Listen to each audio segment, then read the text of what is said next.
The new Forbidden List may not have changed the way people may have hoped. I mean, personally, I felt Masterpiece and Card of Demise could have came off the list, but you know, who's counting? But that doesn't mean that there won't be a change into the meta. With players now having access to local tournaments as well as online tournaments, the Eternity Code set also being introduced, there are slowly going to be changes in this meta. And in this video, we're going to keep up with all of them. In this video, we're going to be talking about the best decks in the Yu-Gi-Oh! Format. It's not a 2-deck race. There are multiple decks that can compete with that, and then there's actually a couple of caveats that we have to talk about when it comes to those best decks. So let's jump on in. Now, I'm not gonna bore you guys with the best decks of the format. I'm gonna kind of glaze over them and then talk about the real best decks of the format, if you know what I'm saying. You know what I'm saying? You know what I'm saying. Edlich is referred to by most as the best deck of the format. It plays a really nice grind, one of the best grind decks available in Yu-Gi-Oh! I mean, ever since Sky Striker got banned, it's like Sky Striker 2.0 with trap cards. But the thing that puts them over the top is a synchro engine that allows them to keep up with combo decks. If the synchro engine is stopped, well, they just go to the grind. You can't stop their grind now because you've already used the resources to stop the synchro engine. And if you don't stop the synchro engine, well, now they have both. You can't fight both. Now, the caveat that I was talking about with Edlich is that the numbers are a little screwed. Edlich is a very expensive deck. I mean, seriously, just between 3 Golden Boys and 3 Magician Souls, you're already dropping $600. Yeah, right, like seriously, who's going to drop $600 at this time of crisis? How much do I have in my bank? So not everyone has had access to Edlich.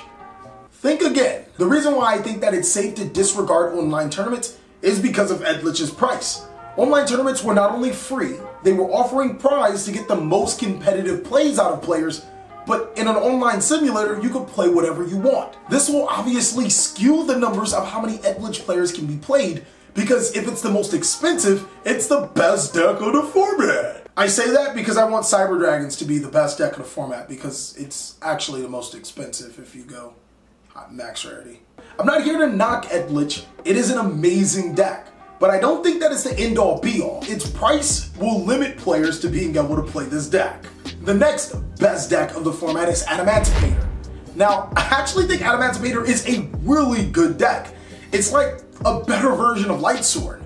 Being able to special summon rock monsters to your side of the field, you can smell what it is cooking when it makes a huge board. Oh, okay, I'll stop.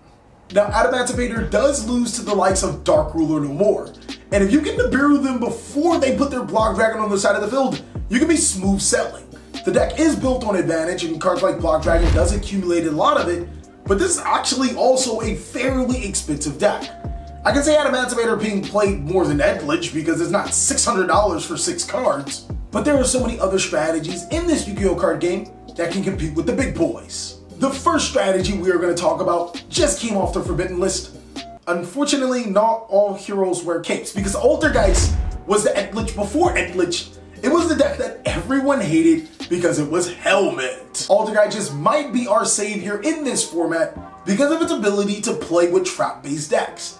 Multi-Faker allows itself to be special summoned when a trap card is activated and can get you a disruption to your side of the field. This strategy can also play a ton of hand traps to stop the likes of Edlich's Synchro Engine, as well as Adamancipator's super extreme combo that allows them to plus 8 million and go for a super negate board, only to lose to Dark Ruler No More, but we're not going to talk about that. Why you sound like it's been done to you?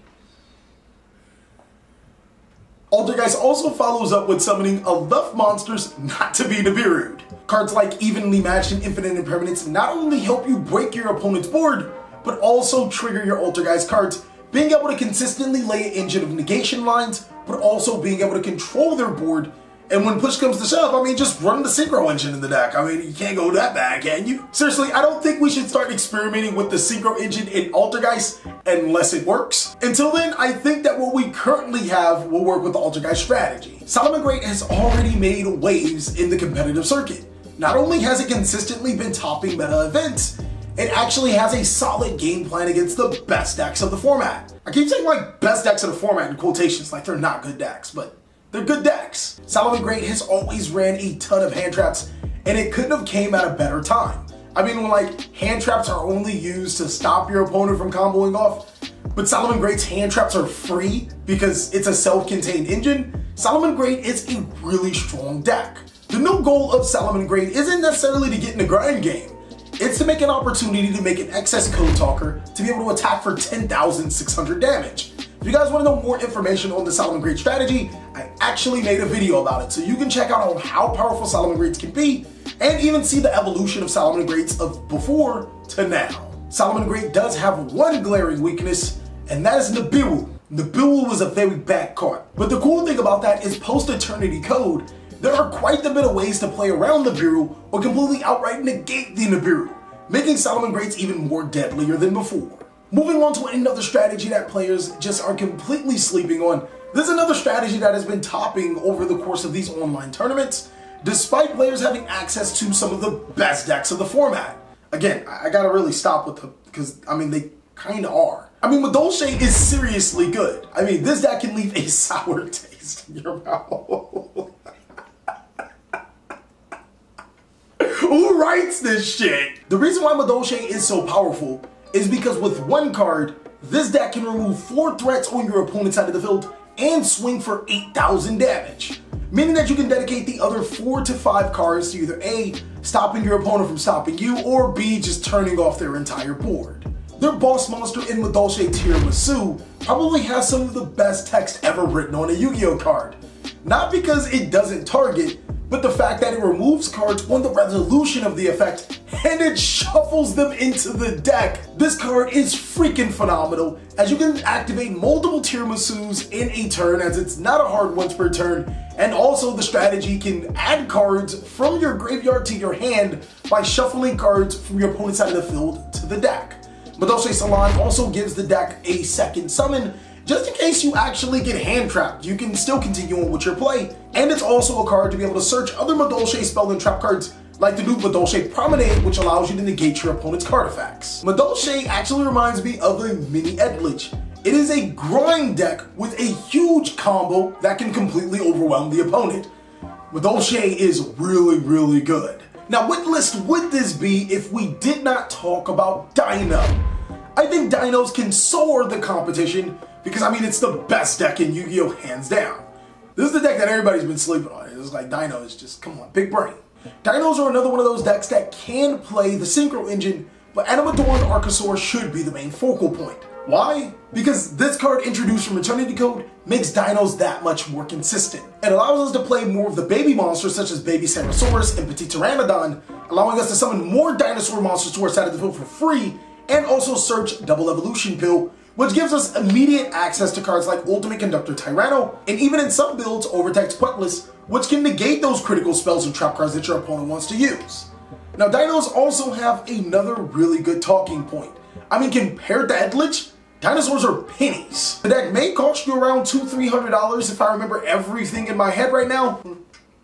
Yeah, not that much. I mean, compared to Edlich, it's cheap and can be a heavy contender inside of the meta. Now, the last strategy I want to talk to you guys about is Mech Knights. And boy, Mech Knights are good. Not only can you play as many hand traps as you want in this strategy, I mean seriously, play as many hand traps into your heart feels content, Mech Knight also has a win condition inside of going first. If your opponent does allow you to go first, you can send their entire hand and extra deck to the graveyard off of 2 cards from your hand. That's pretty good. I like to say that's really good. Mech Knight also has a pretty decent grind game against Edlich because they have a spell card that just negates their trap cards, and they also have a trap card or 2 trap cards that can negate their monster effects and spell cards. Not to mention that the top strategies love to play columns, giving Mech Knights free summons to their side of the field. I think that Mech Knights are one of the most underrated decks, but I have to put it in the best deck category because it's that good. We actually have a deck profile of this strategy too, if you want to check it out. It's pretty fun.